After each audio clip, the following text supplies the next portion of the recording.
Plane যাচ্ছে কিন্তু দেখা যাচ্ছে না, আওয়াজ হচ্ছে, বৃষ্টির জন্য দেখা যাচ্ছে না।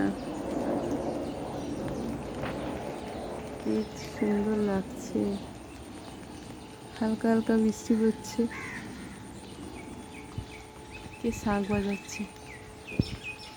এই দেখুন আমাদের ওল ডাঁটা গাছ বন্ধুরা, এই দেখুন একসাথে দুটো গাছ হয়েছে, এখন ছোট। এই শাক খেতে খুব ভালো লাগে। এই লেবু গাছটায় না এখনো ফল আসেনি, কেন তা কি জানি, কতটাও লম্বা হয়ে গেছে। একটা ভেন্ডি তুলবো।